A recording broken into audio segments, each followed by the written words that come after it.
The Geekazine Weekly Podcast is a proud member of the Tech Podcast Network, found at www.techpodcast.com. If it's tech, then it's here.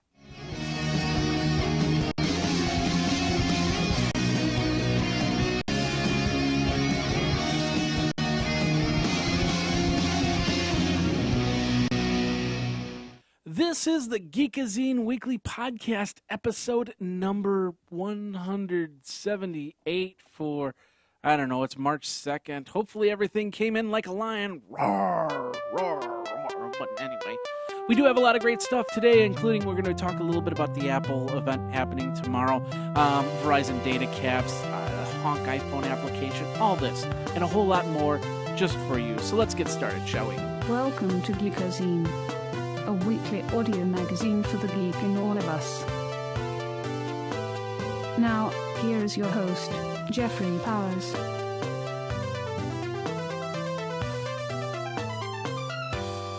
Ladies and gentlemen, boys and girls, children of all ages, welcome down to the Geek Studio, and my name is Jeffrey Powers in beautiful Madison, Wisconsin. You are at the Geekazine Studios, and this is Geekazine, and what is known as Geekazine. So welcome to Geekazine over at www.geekazine.com. How you doing? If this is the first time you've come to the show, thank you very, very much for coming to the show. I do appreciate it. We put this out every single week for you to come and enjoy and go from there. So that's all over at Geekazine, over at www.geekazine.com. If you want to subscribe to the show notes, just go there, and on the right side, you'll see the thing where it says podcast. And here, I'll show you right here. Yeah, it says podcast, and the RSS feed, you just click on that, and you can subscribe via your favorite podcatcher, you know, iTunes, Zune, Stitcher, Pod, Zen, Tech Podcast Network. Of course, we are a proud member of the Tech Podcast Network, so on and so forth, and therefore down the line, there it is.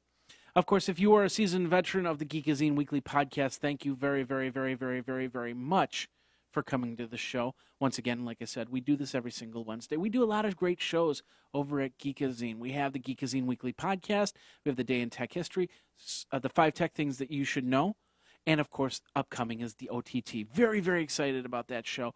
Still got some things to work out and, of course, you know, life to work out, because doing 4 shows is a little bit more time-consuming than before. So anybody that is in the OTT space that wants to be part of the show, please let me know. We'll set up an interview time for you, and we'll get you on Skype, and we'll talk OTT, which is pretty darn cool. So anyway, everything found at Geekazine, www.geekazine.com. And you check out the website, you will have a lot of cool stuff there. That's not the right website, silly. There you go, geekazine.com. And, of course, we still have the CES videos. I gotta get ready to take that down. We have the Day in Tech History up here, the 5 tech things, and, of course, the live show. There I am right there talking about the live show. Frank has been putting a lot of cool stuff on Linux up on the site, so check that out. Latest one is his Pod Racer Podcatcher for Linux. Is the Wada Huda for Wida? For Wada? What? Pod Wada for Huda? What? That's called the Pod Racer Podcatcher. So pretty cool stuff. Read it all over at geekazine.com, where we have original content. And, of course, if you want to be a writer over at Geekazine, feel free to drop me a line over at geekazine@gmail.com. You can also call me on the hotline, 608-205-4378. Once again, 608-205-4378. Bill collectors aren't the only people that call that number. We got some really cool people that call, and some other people that kind of, like, give me recorded comments. But anyway, it's all good. It's all good. So, and, of course, the show, like I said, Feedburner, Zune, iTunes, Tech Podcast, Blueberry, BLUBRRY.com, Stitcher. You can get me on Twitter or Plurk or MySpace or Facebook, or you can many, many, many different ways to get me. Well, ladies and gentlemen, boys and girls, I had a very interesting, very, very interesting weekend, because on Sunday I did about 45 minutes worth of work, and then I was done. And the reason why was because the night before, or the day before, all of a sudden my right ankle started hurting, and I couldn't figure out why. I didn't do anything to it. I might have kicked in the sleep and something like that, and then all of a sudden it just started to hurt. But by the end of the day, it was just throbbing, and it was not a good throb. And so I had a friend. I have a friend who's a masseuse. She came over the next day, and she checked out the leg and noticed that it was. I don't know the medical terms, but basically it was all swollen up. The whole leg was swollen, and I think it was just because of the fact that I was working and I've been sitting way too much. I haven't been exercising, so I took Sunday and I did what I needed to do, which was basically set up the 5 tech things, or I'm sorry, the day in tech history, wrong show, and get all that done. And then the rest of the day, I just sat on the couch with my legs raised, just to kind of put circulation back into my legs. But definitely not in the healthiest of modes right now. And I'm going to change that, folks. I'm going to definitely change that. I'm going to talk to a few people and hopefully get them to do some bartering, because I have no money to pay for a gym membership at all. So we'll see what happens, and we'll get back. I'm going to get back in shape. I'm planning, it was really funny because I was watching a little bit of The Biggest Loser tonight, and I thought to myself, I could do that. I did it before. And actually I did. About 4 or 5 years ago, I went from 250 pounds down to 200 pounds. Yeah, I'm about 250 pounds. It happens. So about to 210 pounds. I'm going to do that again because I'm back up to about 260, I think it is. I haven't checked myself on a scale because I don't have a scale anymore. I don't know what happened to it. It just disappeared. I don't know. Anyway, so I got that, and so I'm going to give that a try and probably come back down. And once the snow starts to melt, we had a lot of snow melting today. In fact, what was really funny was today in Madison, Wisconsin, if you were to travel what we call the Belt Line, which is just basically this highway that goes from the east side to the west side. On the west side, there are 2 spots where they have all the TV towers for all the ABC affiliate, the NBC affiliate, so on and so forth. Well, apparently the towers, they're not too close to the Belt Line, but apparently they had ice on top of them, ice and snow, and for some reason the ice and snow was getting blown or something like that, fell off the tower, and they just flew over to the Belt Line and started crashing into cars. It was like, whoa, hey, so they had this alert. They closed down a major artery in the city of Madison, Wisconsin, because of the ice that was coming from the towers. Isn't that crazy? Anyway, I thought it was crazy. So, speaking of illnesses, there's been a lot of illnesses over the weekend, so one of my other jobs, do some extra contract work for somebody else. Well, so that person was sick, and so I pretty much had to take up the slack for today, which meant I was not even home today. I had to do a whole ton of work off-site. So I was downtown Madison. We were taking care of some stuff, talked to some people about some sponsors and so on and so forth. So a lot of cool stuff done work on that work end front.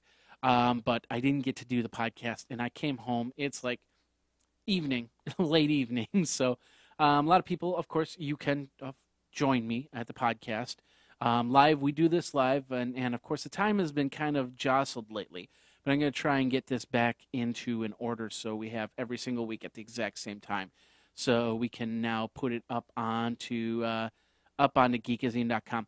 There is another change that will be happening in a few weeks, and I don't know if I really should be talking about it, but basically I'm going to be changing where I do the live show. And we'll tell you a little bit more about that.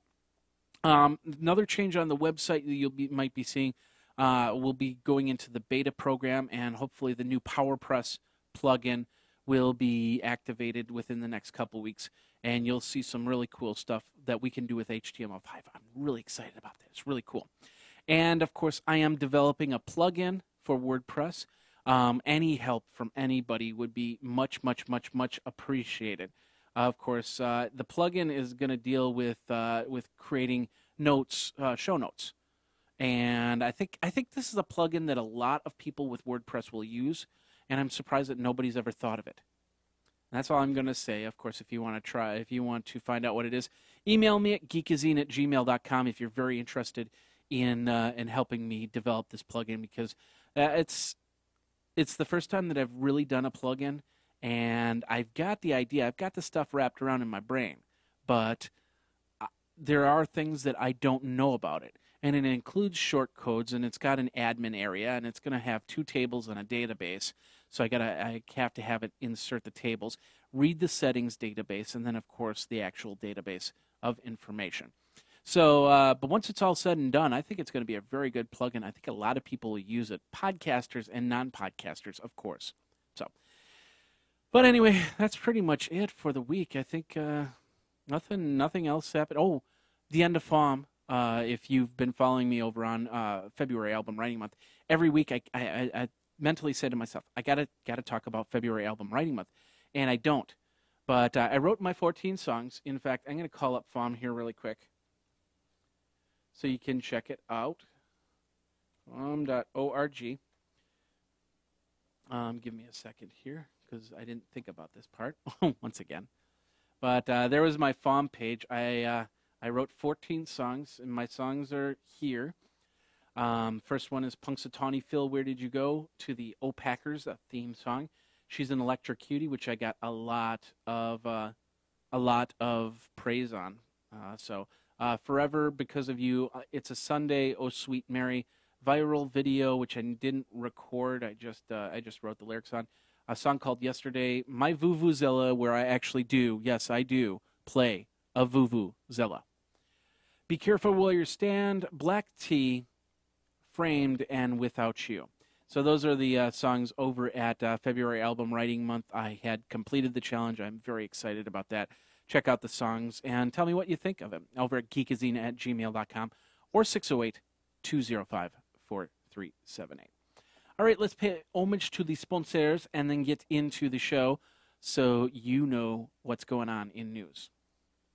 All right, backup now, backup often, backup offsite over at Mozy.com. They also have the option where you can set up a USB drive and you can back up onto the USB drive, which is pretty cool. Some of the other programs out there do not have that option. They also have a lot of cool other options that you can do. They have plans starting at $5.99 for 50 gigabytes or $9.99 for 125 gigabytes. I almost said $99.99. No, $9.99 for 25 gigabytes. And of course, if you use that code GEEK gets you 10% off. So use it. Please use it. If you want to try out the service, of course, they give you 2 gigabytes for free. Give it a try and see how important it is. So you basically then set up your My Documents area, and it backs up everything in your My Documents. It's great. So back up now. Back up the memories, the pictures, the documents, the important stuff over at Mozy.com. Of course, the 5 tech things, I do the Snorg Tees thing. And, of course, I should probably start wearing some Snorg Tees over at the Geekazine Weekly Podcast. This week we got a really cool shirt here. It's called Copycat. That's the first one right there. So, Kiss Me, I'm Pretending to Be Irish, and a whole bunch of other cool stuff. I love the Snorg Tees. They've got a lot of great stuff here. The octopi, the bacon makes everything better, so on and so forth. You just have tons of great shirts. And, of course, the summer months are coming very, very soon. So it's time to get all those cool T-shirts. So go over to snorgtees.com. Go over to geekazine.com. Click on the link, which is right up on top, where you see the girl that says Snorg Tees, and that'll get you to Snorg Tees, of course. And, of course, the video I do is the program I use to switch between cameras and screens, because I use my laptop and my desktop, is used by Wirecast Telestreams. Wirecast. Yeah, if you want to do some more video production, and the best part is I don't have to. I can switch back and forth like this, and I can have some cool stuff. I can have these little banners on the bottom. You get the full version, and you get like scoreboards and stuff like that. So you can really, really have some fun with what you're doing online and make it look a lot more professional. And they even do green screens. I mean, look at this. I mean, this isn't the best because I haven't tuned it lately. But actually, this might be better. There we go. We can get some green screens right behind us. And that's all through Wirecast. And I don't have to do a darn thing except just click a button, and there we are. So go over to Wirecast, check that out. Of course, go to Geekazine, and that'll go to you'll see the link for Telestream and Wirecast. And, of course, that helps out Geekazine. And that's it. Ladies and gentlemen, boys and girls, children of all ages, that's the end of the show. Thanks for that. No, wait, no, what? Oh, no, let's get into the news.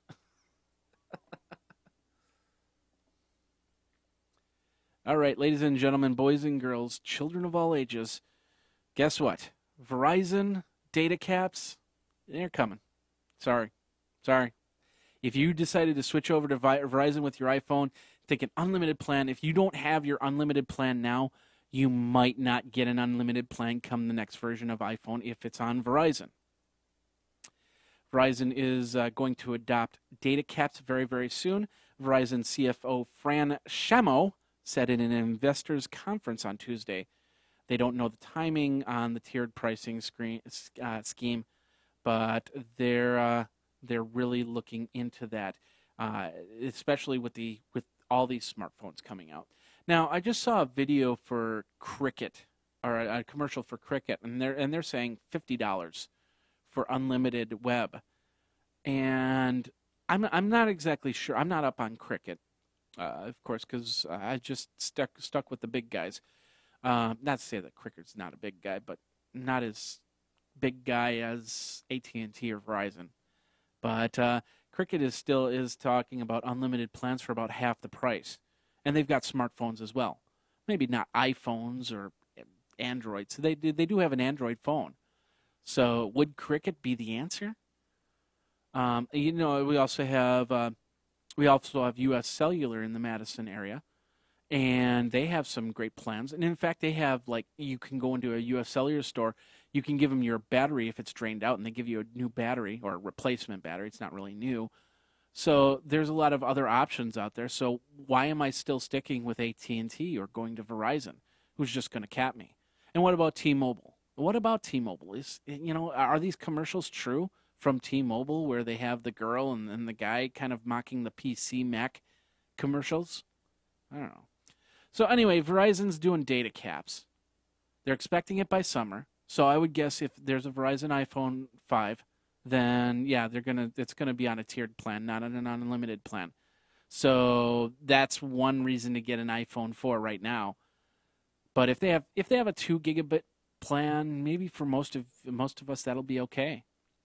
I mean, I look at my usage for the 3GS, not really at 2 gigabits. So will a tiered plan be something that you want to see? Let me know, geekazine@gmail.com. I think we're just so used to this all-you-can-eat type buffet that when somebody says, no, you can't eat as much, we're just going, well, what's changed? Really, what's changed? I don't know. 608-205-4378 if you want to call, too. That's over on computerworld.com. Check that out. There's a ex-Apple employee that's facing 20 years in jail. I don't know if you heard about this, but Paul Devine is his name, and he worked between 2005 and 2010. He pleaded guilty in California court to wire fraud, conspiracy, and money laundering. He forfeited about $2.28 million he made from that scheme. He pocketed millions of dollars by disclosing confidential information about Apple's product forecasts and pricing. So the rumor mill might have gotten snubbed right there by Paul Devine, right? No, not really, because the rumor mill's just as active as it is today as it was last year. But anyway, Paul Devine is going to jail. He is, I don't understand why people do schemes. You think, oh, I'll get away with it. I can get away. So many people don't, they get away with it. I can get away with it. No, they don't get away with it because they did this wrong. I can do that. I don't need to worry about that. I don't know. What really drives a person to think that they can get away with something like that? Anything. Does it work? I don't know. It's just I can't wrap my brain around how many people try to thieve people and think that they're safe, and in all reality, they're really not. I suppose. Well, I'm not even going to say that, but I'm just saying that if you are in something that it can get way over your head really quick, and then all of a sudden, the next thing you know, you have the police raiding you. And we talk about it all the time on the Day in Tech History. In fact, today and March 1st and 2nd, Steve Jackson Games was raided, their BBS was raided, and their computers were taken because of this. because the police thought that there was illegal stuff on the BBS. So anyway, if you want to check out more on this, go over to telegraph.co.uk. Really interesting article about what happened over at Apple. So, all right, going over to Bloomberg.com. If you haven't heard about this, Amazon.com is planning to open an online app store to rival Google's. They're actually opening a store. Why did I say no? Yeah, their own online app store, and they're opening a store, sell software in the Android mobile operating system. They'll keep 30% of revenue generated by application sales, while the developers will get 70%. They want to raise demand for games and entertainment and for mobile phones. So maybe they should get all the brick and mortar. Borders is closing down. There's going to be a lot of great storefronts that Amazon.com could get into. It's very possible. I don't know. The Borders just down the street, about a quarter of a mile down that way, is closing. They got all the big going out of business signs up, and it's just really interesting to see. So if Amazon, if anybody from Amazon's listening, I think it's time to take a look. Time to take a look at that. So that's all I'm going to say on there. So check it out. It's over at Bloomberg.com. All right, Internet Explorer. This is over at CNET.com. If you haven't heard about this, Internet Explorer is gaining. We'll switch over to there. They're gaining popularity over Firefox. Why did that just do that? Oh, that's because I have that up. Yeah, you don't need to see that screen. How about that screen? There you go. Gotta love it. I'm getting all jacked up with all these little screens and buttons I gotta push and everything like that. So anyway, Internet Explorer is gaining while Firefox is kind of falling to the side. Of course, Chrome has been really, really on the forefront of pushing everything. Yes, I use Chrome on all my stuff. I don't like IE. I used to love Firefox, but then it became very, very hiccupy. But my choices right now, when I use a browser, first of all Chrome, second of all Firefox, and then Internet Explorer. That might change come IE9 with HTML5 and with all that other cool stuff that they come with that. And Chrome might actually just drop a couple notches with the WP8. In fact, I was asked, will I be coding? Actually, Andy asked me this question. Will I be coding with the WP8? And the answer is no. I'm sticking with H.264. Until H.264 is not mainstream, which right now it is mainstream. So everybody's on H.264. I don't know if they're going to switch to WP8. I think it's way too soon to make that switch. And I think that's going to fail big time. So, but as for browsers go, with Chrome is pretty, like I said before, it's very easy to run, but unfortunately it updates itself, which I do not like at all. So all of a sudden it can update, and all of a sudden I lose some weird functionality. Like for instance, good example. Every time I put in a link, I put it up on Delicious. So I got the Delicious thing in my Chrome toolbar there. So I choose save a bookmark and I put everything in. And then before, when I pressed enter, it would actually close the Delicious window. But for a while, it wasn't closing it. I had to actually physically close that window. Well, Chrome fixed that problem. Now it's back, where it closes itself out, and I'm really happy on that. But the fact that I didn't even get to have a say in the update, that's the problem I have. As an IT administrator, I know that's not one thing that you want to deal with, is finding out there's a problem and then all of a sudden realizing it's because some program updated itself. So, and of course, we're going to get into the point where from here on end, programs are just going to update. And they're not going to ask you the question, would you like this update? They're just going to say, we're updating it, and whether you like it or not. And a lot of IT shops are going to have to develop that new thinking, because if they don't, they're going to find themselves 3 steps behind. some companies still on Internet Explorer 6 just for those reasons. So, I don't know. Which browser, it does bring the question, which browser do you use? Do you use Internet Explorer? Do you use Firefox? Do you use Chrome? Or do you not know at all? That's a big thing. You just open up a window. Whatever browser's there is there. I don't know. Anyway, if you want to check out more, that's over at cnet.com. I'm assuming, since we're about tech, that most of you know what type of browser you're using. But you never know. You never know. All right, let's go over to Apple Insider, a really great site. Of course, you probably know about that. I did it again.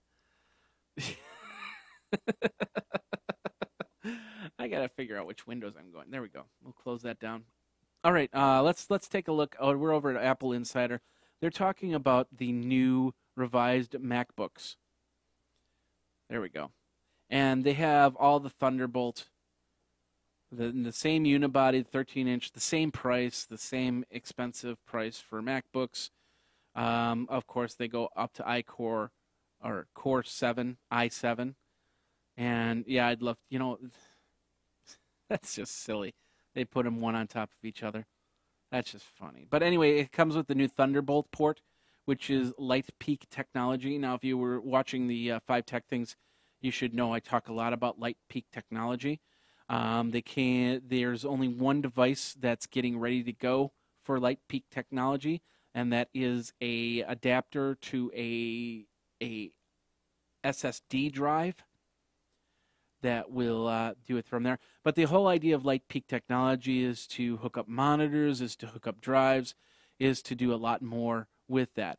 The thing is, it does 10 gigabits down. It's parallel 10 gigabits.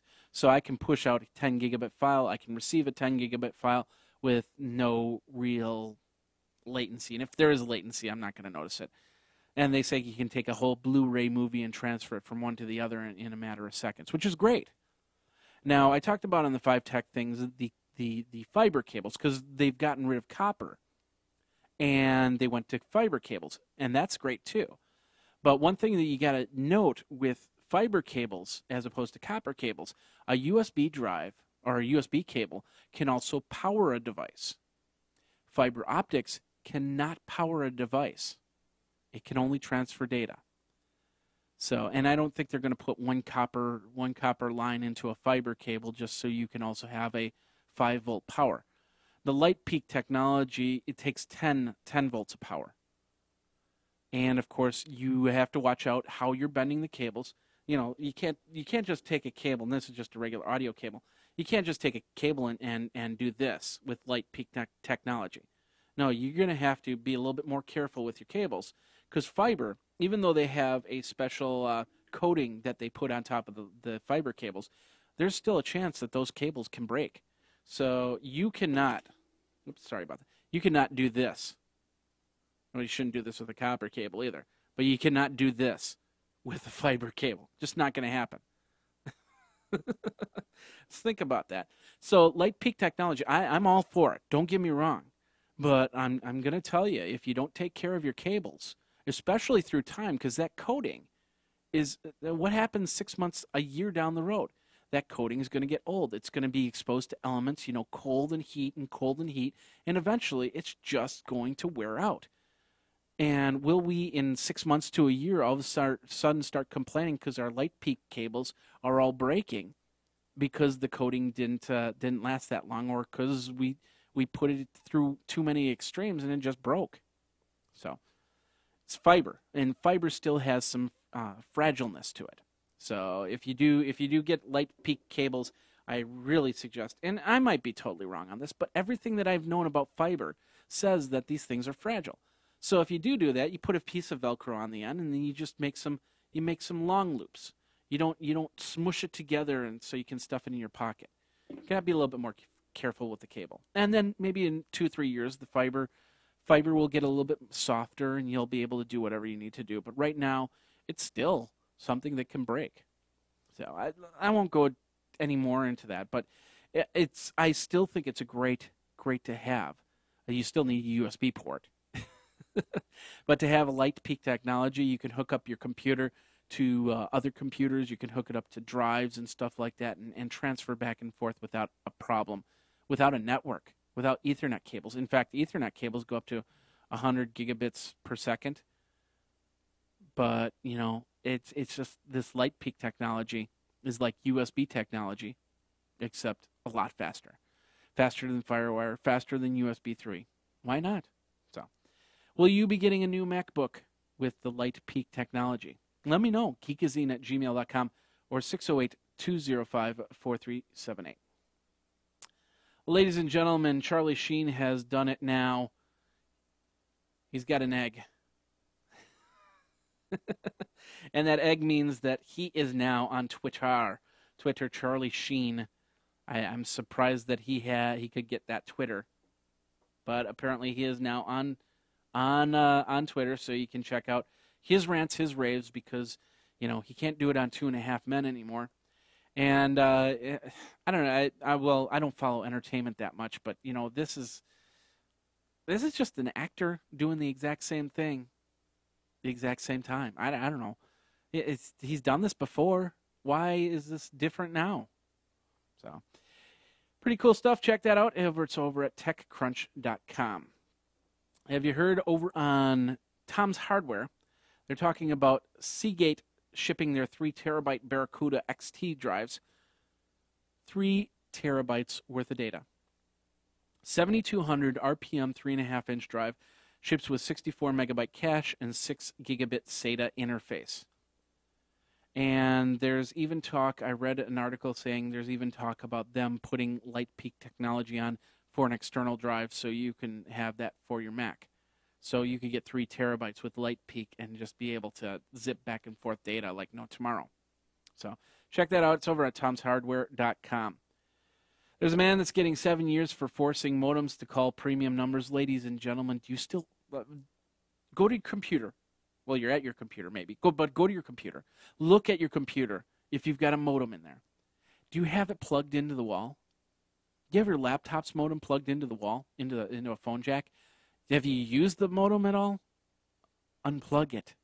Now, I know some people have that for faxing ability, and that's great. That's all well and good.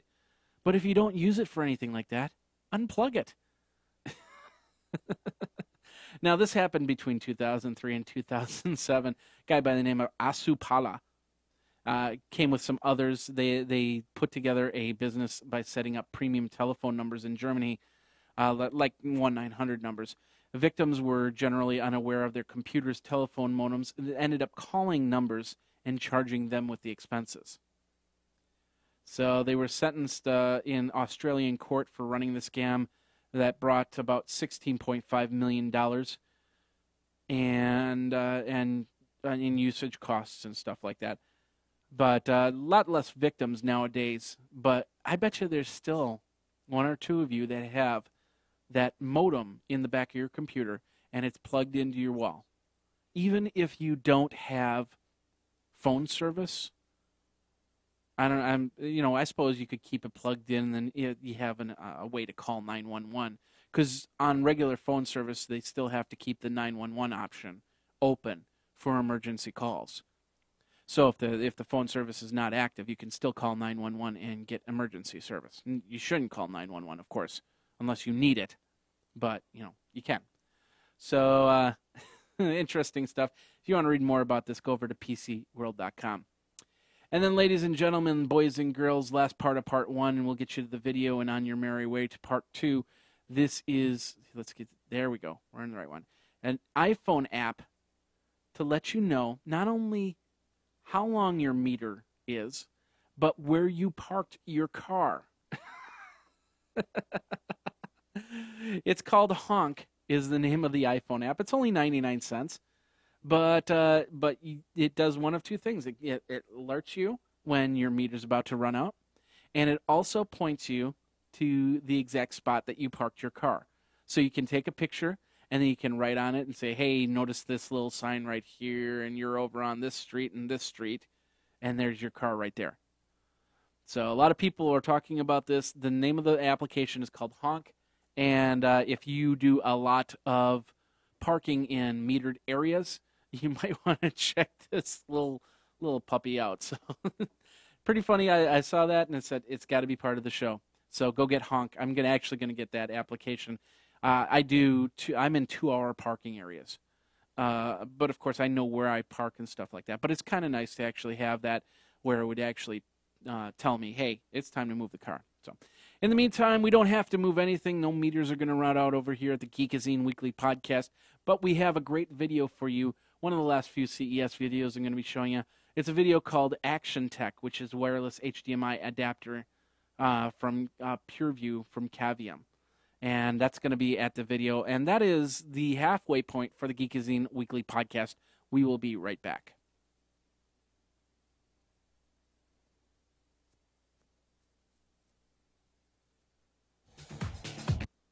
TPN.TV for the Luxor advertisement, which is the gateway to savings. CES coverage sponsored by Audible.com, where books come alive.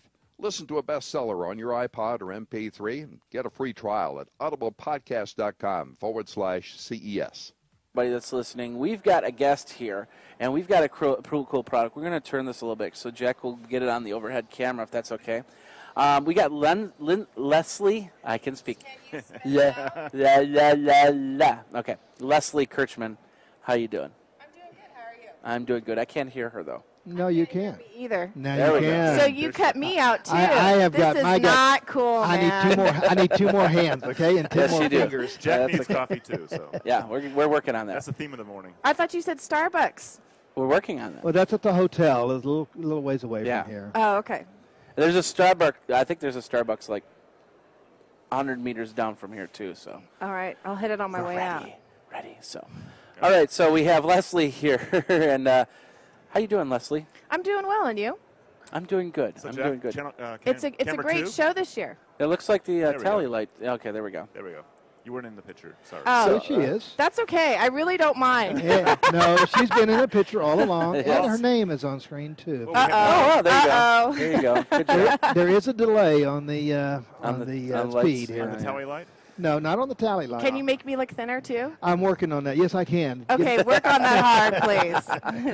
All right. Well, Leslie, tell us a little bit about ActionTech.com.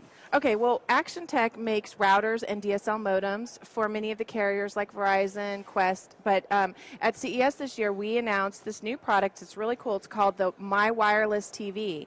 And it's a wireless HDMI adapter that you connect to like the back of a Blu-ray player or a set-top box. And then you can push that content to another TV in another room wirelessly. Okay. Cool. So, you know, you want to put a TV in the bathroom maybe, or you just want to you don't want to have 2 Blu-ray players, for example. Now you can push content basically anywhere in your home. It uses 802.11n. Oops, Okay. you don't want me to move it. I won't Oh, move it. no. Yeah, I see what you're good. doing. You're good. Yeah, You're yeah, good. the close-up shot. It uses 802.11n, so it's using standards-based technology. The company that makes the technology inside is Cavium Networks. The technology is called YView. It's very, very, strong, good technology, and the quality of the pictures is incredible. We're able to push 3D TV from one room to the next. Really? Yeah. Really? So you have an HDMI input. HDMI input on power both sides. On both sides. Mm-hmm. Okay, so you have USB on one side, it looks like. And the USB, this is for the transmitter, and the USB is for back channel.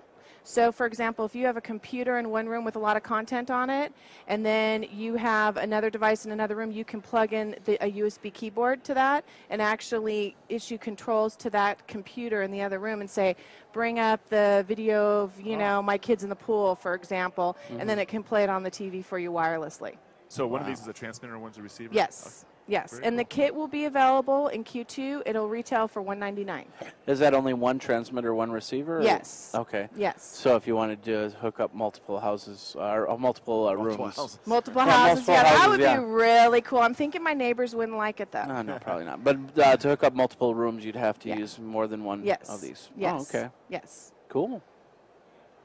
And what would be the price point on this? $199. $199. $199. Okay. And where would people go to get more information? They can go to www.actiontech.com as the main page, and then if you go into the product section, you'll see this product. Click on it, and we're actually taking names if people are interested in putting their name to be notified as soon as the product's available for purchase. All right, perfect. And how soon do you expect that? Q2. Q2. Okay. Q2. And any other products that you want to talk about really quick on this, or? You know, Action Tech makes a lot of modems and routers directly for the carriers. So a large portion of our business goes directly for the carriers. Okay.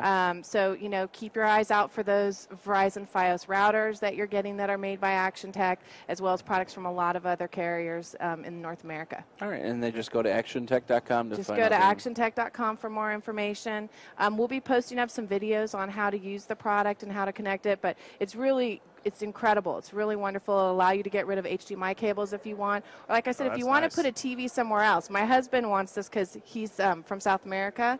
He wants to be able to watch the World Cup outside in our pool. So now, instead of running long cables out to the pool to be able to watch, you know, the games, we can use this and just push it out that way. And so he's very excited about it. Well, I'd like to watch the World Cup out in the pool too. You want to come over? I'll come over. I believe in 4 years it'll be in Brazil. Yes, Yeah. yes. So if we're not there, you're welcome to come on by. I'll bring my vuvuzela. All right. So did you actually mention how far this will travel? This will go 150 feet inside through walls. Again, like I said, it uses wireless and it primarily transmits in the 5 gigahertz range. So it really doesn't have much interference. Yeah. Very And that's nice. why we can push 3D TV. That's what we're demoing for our customers is 3D TV in multiple rooms. Well, that's cool. That's a great alternative. I think I'd actually be using that downstairs because I get so many wires doing all my shows going, and it'd be nice to actually just eliminate some of that. Just cabling. just to get rid of the wires, and it's such a great price point. I mean, I'm really excited about this product. I think it's going to do great. Okay. Great. Well, Leslie, thank you very much for your time. Yeah. ActionTech.com, ladies and for coming gentlemen. by. Great. All right.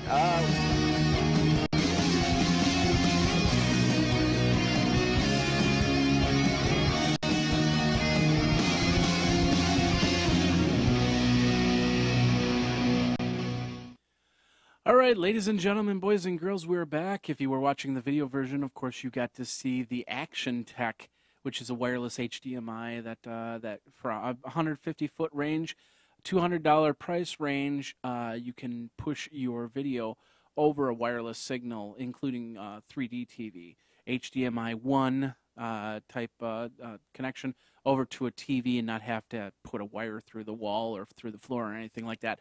Perfect for you that live in apartments or places that you can't do anything like that, any type of modifications. So pretty cool stuff. All right, welcome to part 2 of the Geekazine Weekly Podcast over at geekazine.com. You can call 608-205-4378. The phone number's right there. Geekazine@gmail.com is the email address. Feel free to drop me a line. Say hi, have any questions, comments about the show, what you like, what you don't like, what you could like, and what you want to do. If you want to help out with the show, you're more than welcome to. Please email me, call me, and let's talk. All right, question of the week. Will you get an iPad2 if the iPad2 is what they talk about on this upcoming event in the next 12 hours? That's the question of the week, so check that out. Let's get into the part 2 because we still have a lot to talk about in this thing that we call part 2. I don't know. I'm just babbling now. Ladies and gentlemen, there was a small little issue problem that apparently they said 0.002% of Google accounts they just disappeared. They were gone because of a little glitch in the system. So Gmail, that's actually 150,000 accounts. So luckily none of my accounts got affected by that, but I'm assuming it's 150 accounts that were just created. So they probably didn't have too much to them. But I don't know. I don't know what server it was or anything like that. So they had decided, well, we might as well put out this video, and that's what you're seeing right here. It's a CNET video on how to how to get Toyota technology.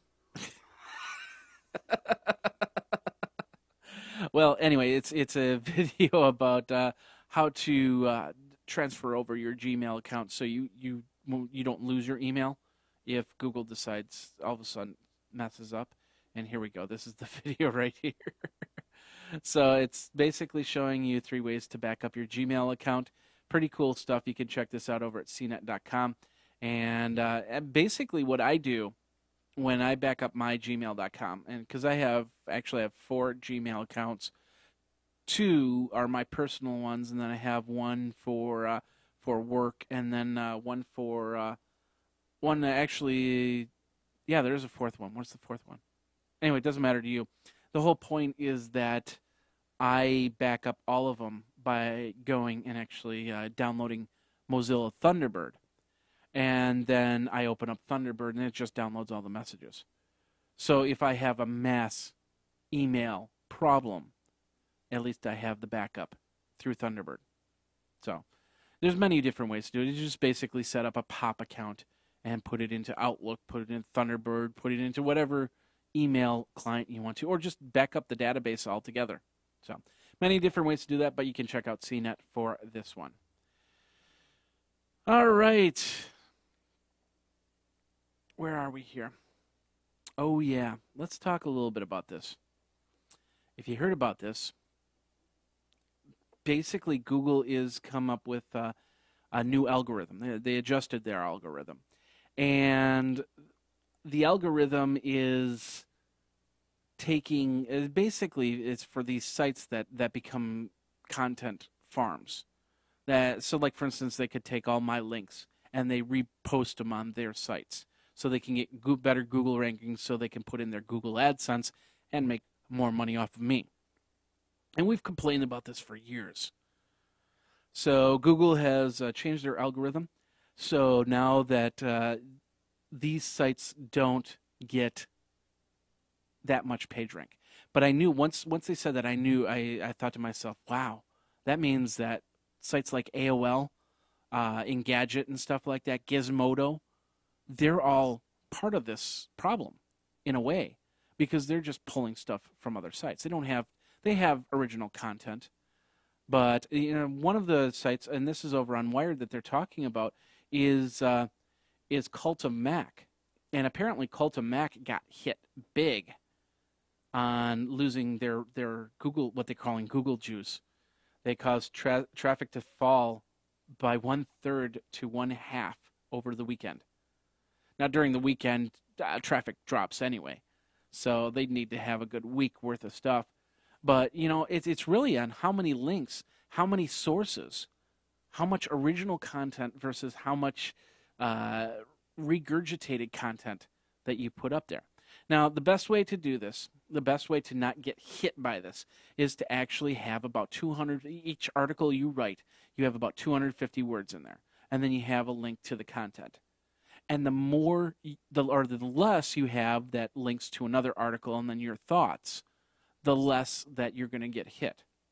Now, as Geekazine, I'm pretty much below the radar, so if I get hit, it's not going to mean too much to me. But my traffic has been doing pretty good as of late, because we have a lot of original content on Geekazine. And of course, like I said, with Frank doing the Linux stuff, he's been doing pretty good on that, and we've had a pretty good run in the last few weeks. I'm looking for more people to write original articles, so we don't fall under that whole a new part of the algorithm, and we can build from there. So pretty interesting stuff. This is over on Wired.com. But I wanted to point this out because anybody that's putting up websites, you got to keep aware that it's nice to actually have a following and people following you and say, yeah, I want to find out this information. But you got to have some sort of original stuff along with the stuff that's coming from other sites. Talk about your pet cat. I don't know. Do something different, but make some content of your own.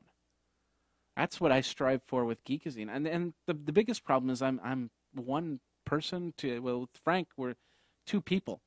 So I'd love to write about everything under the sun, but I just don't have the time to do that. I really would.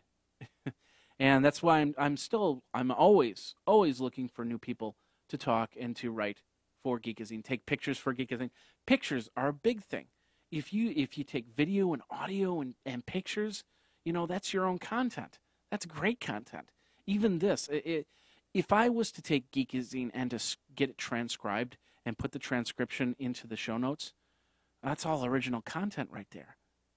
Awesome stuff. But anyway, that's the whole thing is try and be a little bit more original.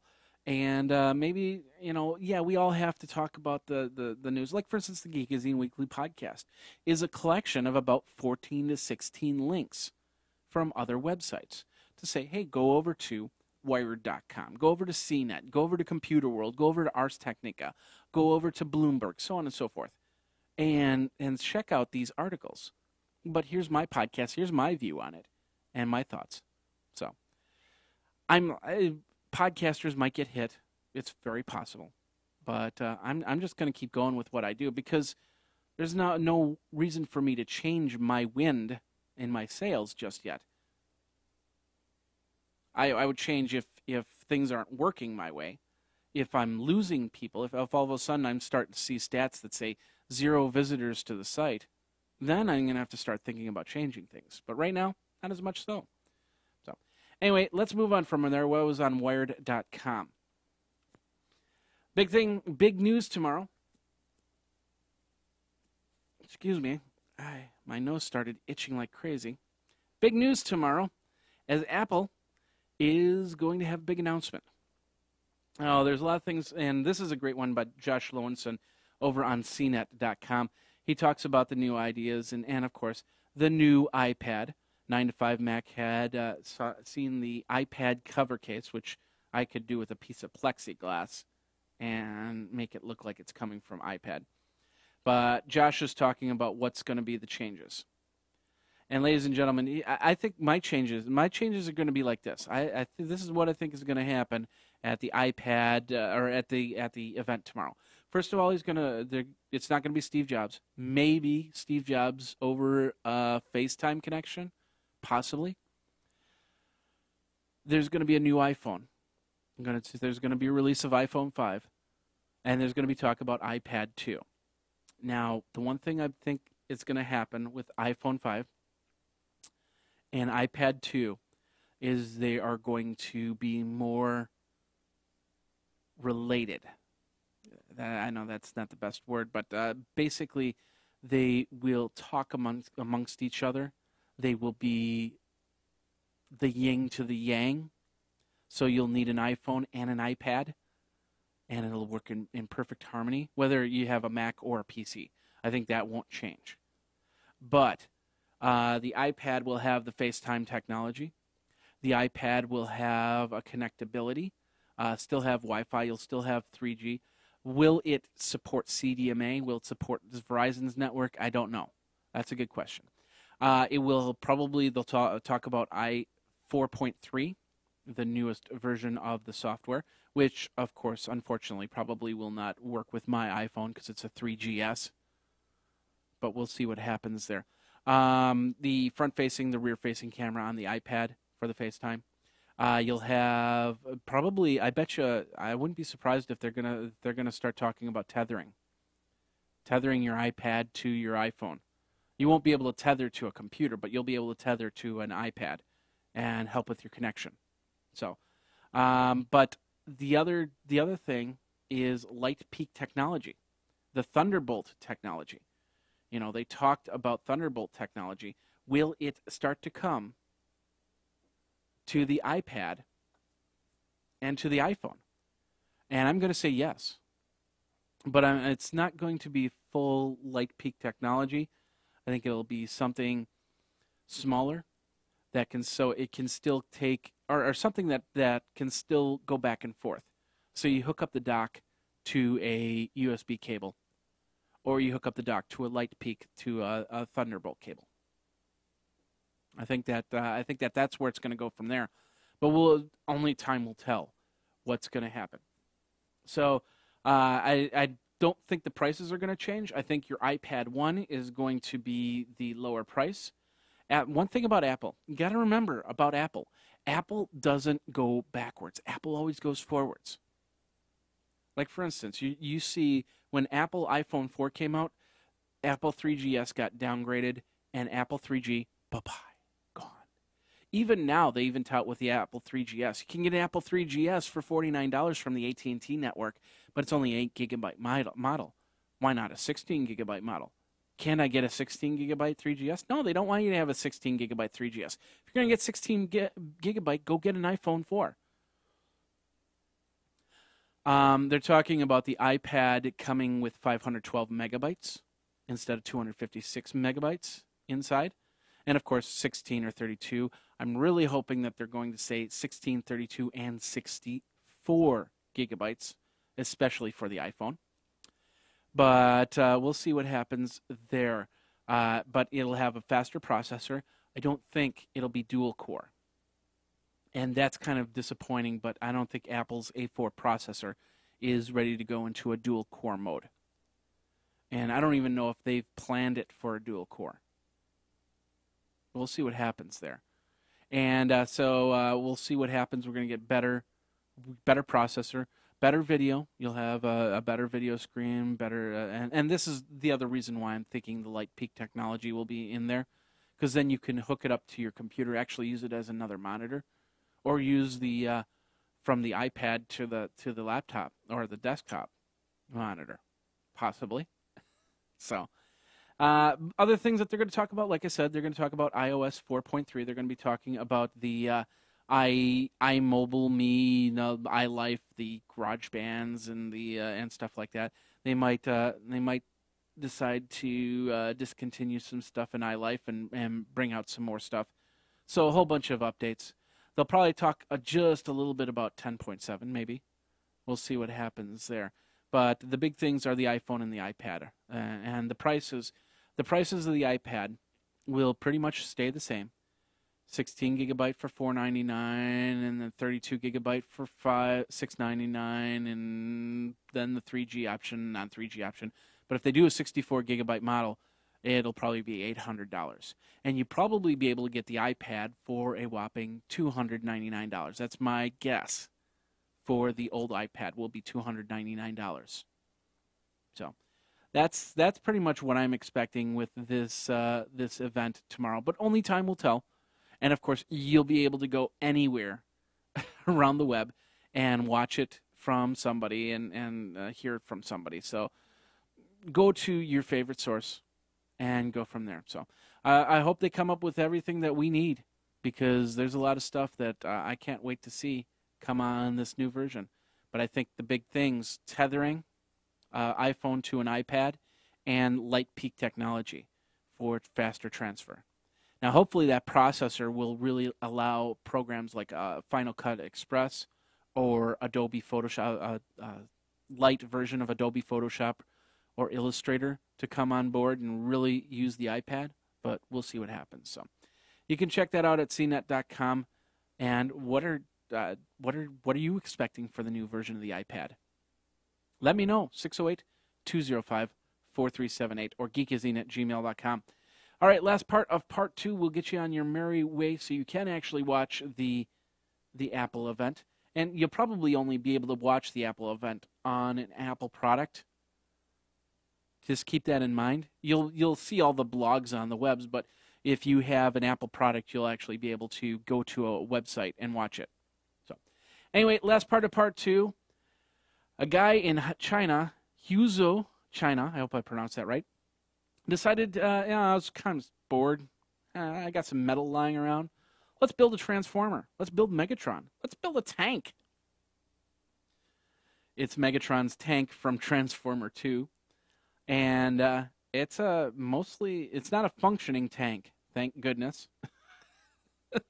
It's not a functioning Decepticon, thank goodness. But apparently he can turn it into Megatron.